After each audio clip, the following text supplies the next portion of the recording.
El Señor esté con ustedes. Y con tu espíritu. Lectura del Santo Evangelio según San Lucas. Gloria a ti, Señor.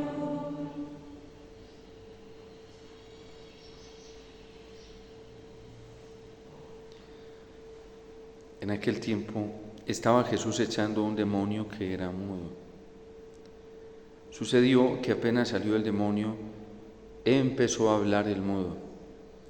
La multitud se quedó admirada porque algunos de ellos dijeron: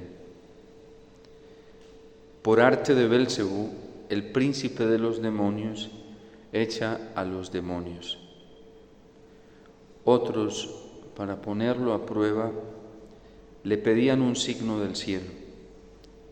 Él, conociendo sus pensamientos, les dijo: todo reino dividido contra sí mismo va a la ruina y cae casa sobre casa. Si pues también Satanás se ha dividido contra sí mismo, ¿cómo se mantendrá su reino? Pues ustedes dicen que yo echo los demonios con el poder de Belcebú. Pero si yo echo los demonios con el poder de Belcebú, los hijos de ustedes, ¿por arte de quién los echan? Por eso, ellos mismos serán sus jueces. Pero si yo echo los demonios con el dedo de Dios, entonces es que el reino de Dios ha llegado a ustedes. Cuando un hombre fuerte y bien armado guarda su palacio, sus bienes están seguros. Pero cuando otro más fuerte lo asalta y lo vence, le quita las armas de que se fiaba y reparte su botín. El que no está conmigo está contra mí. El que no recoge conmigo desparrama.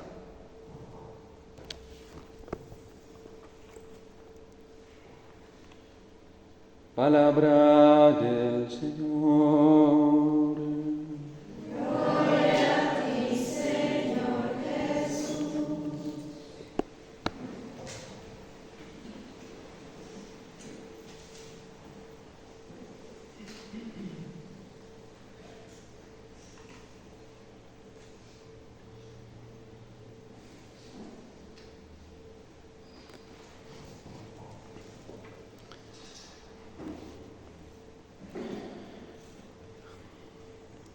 La realidad del pecado original, el primer pecado, nos hace encontrar mucha claridad para poder comprender esta palabra que nos trae tanto el profeta Jeremías hoy como el Salmo y el Evangelio. Adán y Eva en el paraíso tenían una comunión absoluta con Dios, en un diálogo constante con Dios donde el intercambio entre ellos era pleno. Dios infinitamente glorioso y perfecto se comunicaba a ellos con una libertad y con una apertura muy grande, donde le comunicaba todos sus bienes al primer hombre y a la primera mujer, llenándolos de plenitud cada vez más y más. Porque dentro de ese proyecto de la creación, Dios había establecido llenar de sus riquezas al hombre y darle sus riquezas de manera infinita, pero ellos cerraron sus oídos en un momento para escuchar al Señor y abrieron sus oídos para escuchar al tentador. Y de tanto escuchar y escuchar al tentador, ellos terminan pronunciando una palabra que rechaza a Dios y se abre a la voz del tentador. Dan su fiat ya no a Dios, sino que le dan su fiat al mal. Y eso es el pecado. El pecado es una desconfianza de la palabra de Dios para acoger la confianza en otra palabra. es el rechazo del propósito y la recomendación de Dios para acoger otro tipo de recomendación, otro tipo de norma, otro tipo de palabra, que es la del tentador. Y ellos abren su boca para decirle sí al demonio y para decirle no a Dios. Esa es la naturaleza del pecado y de todo pecado. Y por eso el Señor no tiene reparo en el Evangelio de San Juan, cuando hablando de que Él es la luz del mundo, le dice a algunos de los judíos que ellos están ciegos, que ellos no son hijos de Abraham y que ellos son hijos del diablo, porque el pecado grave nos hace hijos de otro padre. Y su padre ya no es Abraham, su padre es el diablo. ¿A qué lleva precisamente, a qué error lleva el tanto escuchar el error? Lleva a un pecado muy grande, que es no solamente el rechazo de Jesús, sino incluso llegar a decir que las obras que está realizando el Señor son fruto del poder de Belcebú. Porque no quieren aceptar ninguna palabra venida de Dios a través de Cristo, porque no quieren aceptar ninguna recomendación de parte de Dios venida de Cristo, y porque bien claro lo hace ver hoy el profeta Jeremías: no escucharán tu palabra, pero sígueles hablando, porque han endurecido su cerviz y porque en sus bocas ya no hay sinceridad, ya no hay verdad, ya no hay limpieza. Lo que ellos hablan no es limpio, lo que ellos predican no es recto, no es honesto, y está lleno de doblez. Esa precisamente es la esencia de la mudez de la que nos habla hoy el Evangelio de San Lucas.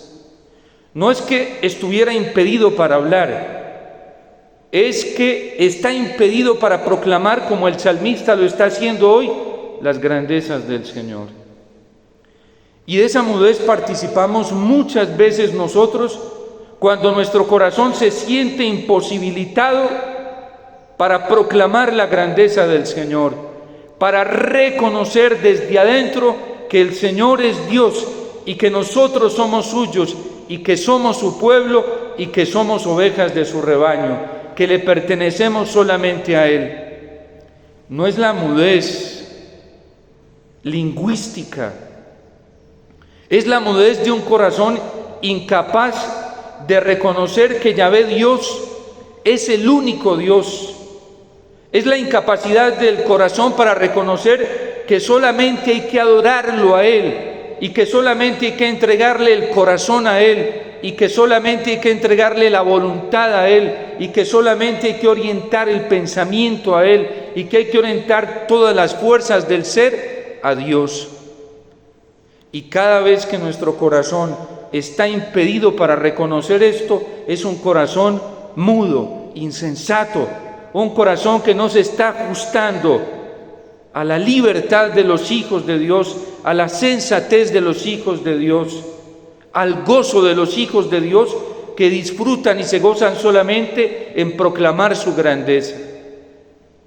Era la alegría precisamente de los recién bautizados, cuando en los primeros siglos de la Iglesia, pues por las circunstancias, la mayoría se bautizaban ya adultos conscientes de la libertad que alcanzaban para proclamar la grandeza del Señor. Lo primero que hacían era la primera fórmula del credo: creo en Dios, que es Padre, que es todopoderoso, que Él es el único creador del cielo y de la tierra, de todo lo visible y lo invisible. Creo en un solo Señor, que es Jesucristo, el enviado del Padre, y no hay otro Señor, y no existen otros señores para mí, y no existen otras autoridades ni iguales ni por encima de Él para mí.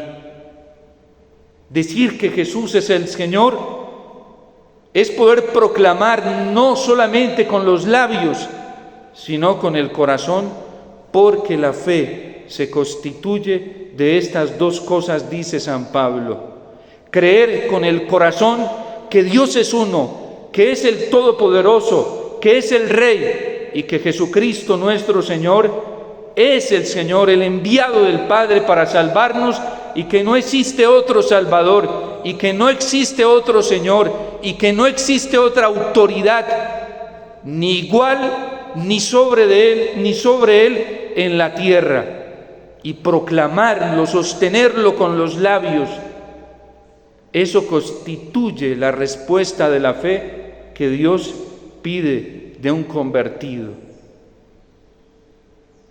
Porque se cree con el corazón y se profesa con los labios.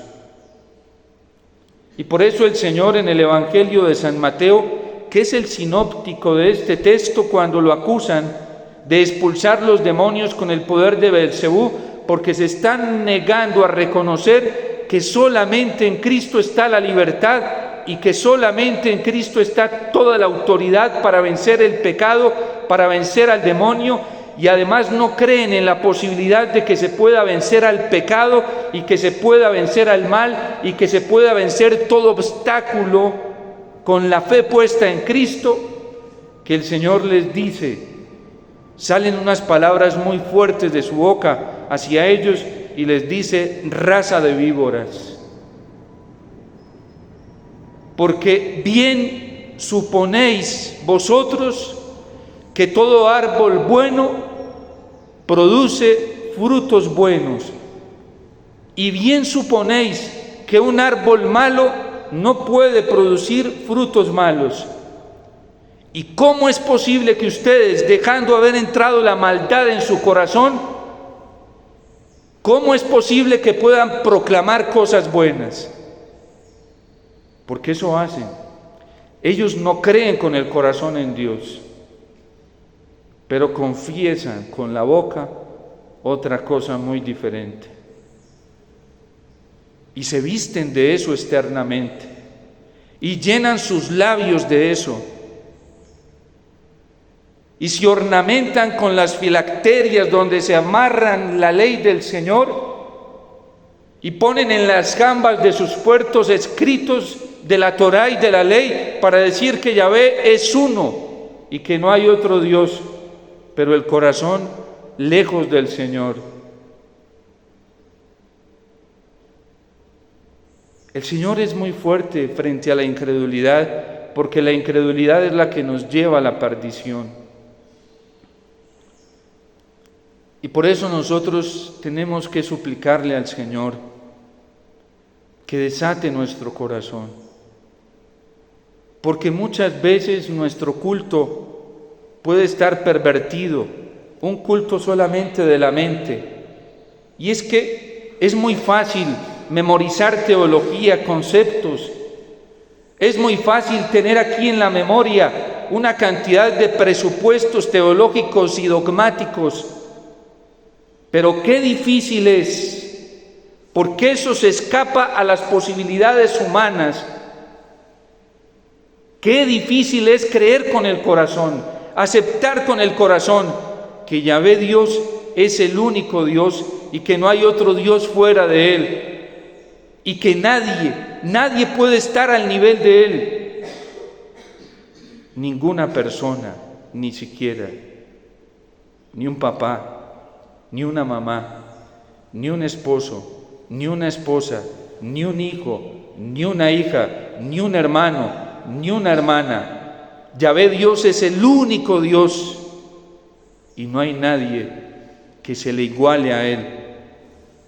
Y a veces la concepción de nuestro corazón es diferente, hasta el punto no solamente de suplantar, de poner al mismo nivel las criaturas, al mismo nivel de Dios, sino incluso elevarlas por encima de Dios para suplantar a Dios con ellas.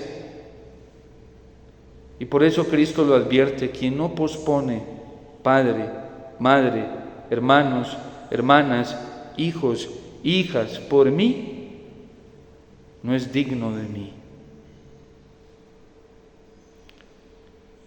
Nosotros fuimos creados para amar al Señor. Nosotros fuimos creados para obedecerlo solamente a Él, servirle a Él, como nos lo enseña la tradición de la Iglesia y la tradición bíblica. Y por eso nuestro corazón anda como agobiado, confundido, desesperado, cuando Dios no es la prioridad de nuestra búsqueda. Y por eso nuestro corazón muchas veces anda como aturdido, perdido, lleno de amargura, de tristeza, cuando Dios no es la prioridad de nuestro corazón. Cuando vivir para Él y poder descubrir su voluntad, su querer divino, no es la prioridad nuestra. Mi corazón busca tu rostro, Señor. No me escondas tu rostro, dice el salmista. Y nosotros no podemos aplacar ese derecho de nuestro corazón poniéndole otros dioses, poniéndole otras prioridades.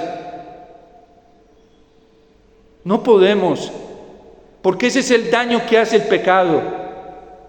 Ofrecerle al corazón e imponerle con la voluntad y la inteligencia otras prioridades que no son Él y que no son su voluntad. Y luego el demonio aprovecha eso y le echa leña a ese fuego para que siga ardiendo. Y el mundo colabora y le echa leña a ese fuego donde ya Dios no es la prioridad. Es increíble al degrado que hemos llegado hoy en la humanidad, que ya tiene más valor digno un animal o un árbol.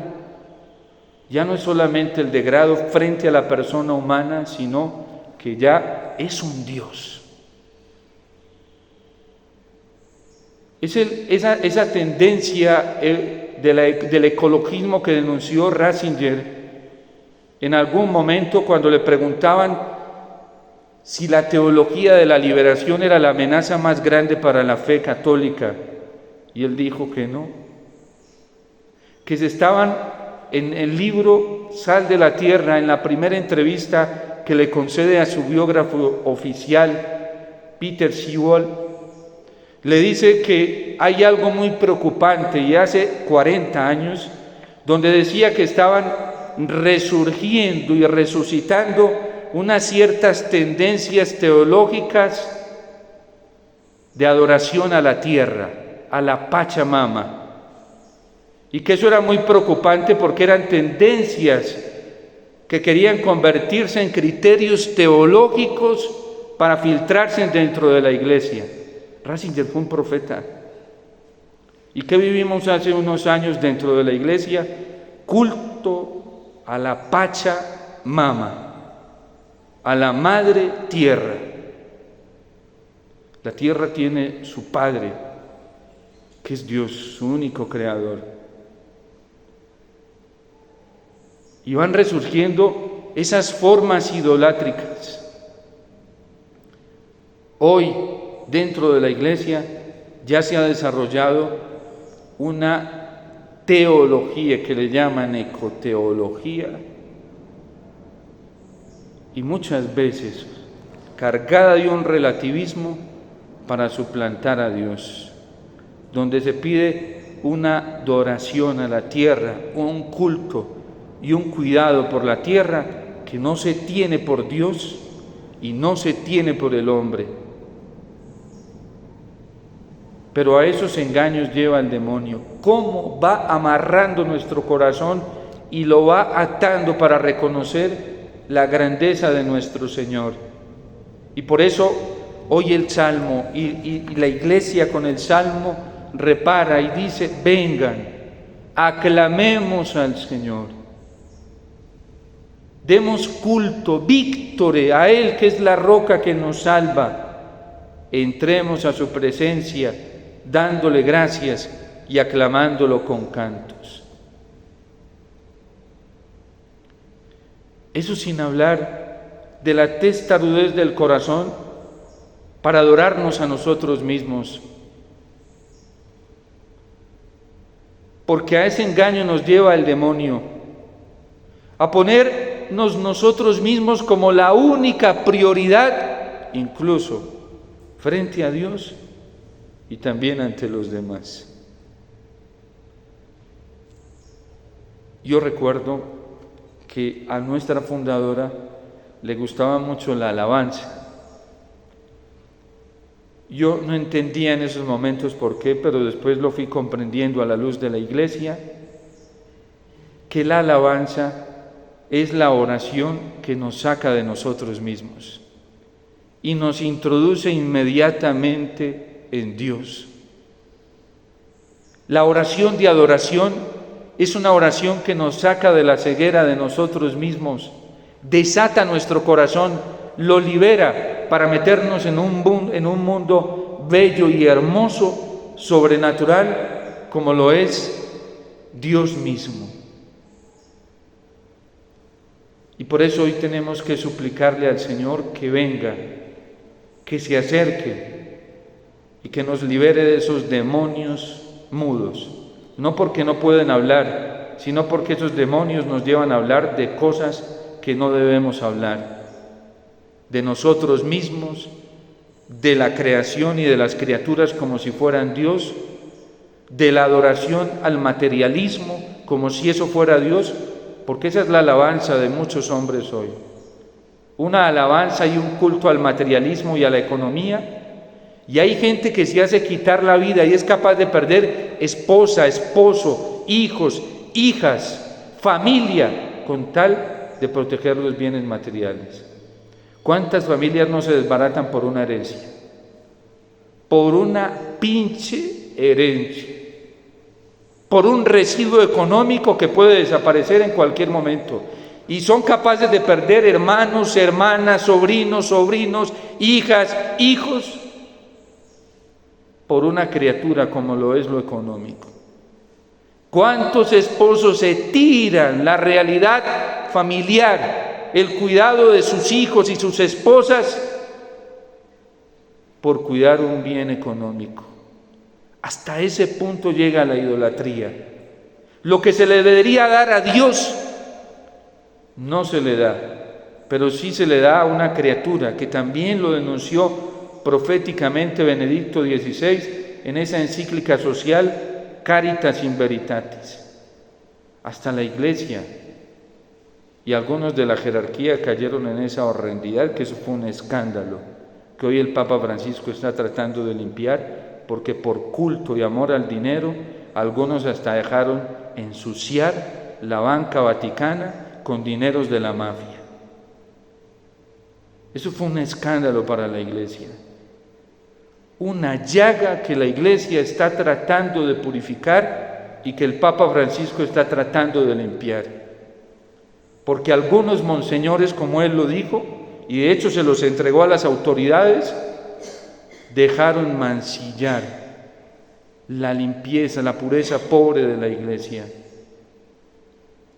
Porque así es de astuto estos demonios mudos, que se van filtrando de una manera tan camuflada que solo Cristo es capaz, con su luz, de evidenciarlos y también de dominarlos y mandarlos a callar y someterlos, para que el corazón se pueda desatar y comenzar a hablar de lo que debe hablar. El silencio que nos pide el Señor no es un silencio individualista. Al contrario, callamos para el mundo y para el mal, para que nuestro corazón se desate y comience a hablar con una persona con mayúscula que se llama Dios. Callamos para hablar con Dios, para hablar de Dios, para hablarle al Señor. Y ese es el silencio que nos pide el Señor, como lo hizo con este mudo. Calla este demonio y el mudo comienza a hablar. ¿Qué comienza a hablar? Las maravillas de Dios. Por eso aprovechemos esta Cuaresma, que es como un faro que Dios nos pone en este camino, para que veamos claramente no solamente los síntomas, sino las causas de nuestra enfermedad, y también nos muestra el remedio. que es el mismo para salir de ello. Y que hoy, que el Señor domina este demonio mudo, también lo domine en muchos de nosotros que a veces dejamos desviar nuestro corazón, para que podamos hablar con Él, reconocer su grandeza, proclamar sus maravillas y vivir solamente para el Señor. Dios te salve María, llena eres de gracia, el Señor es contigo, bendita tú eres entre todas las mujeres y bendito es el fruto de tu vientre, Jesús. Santa María,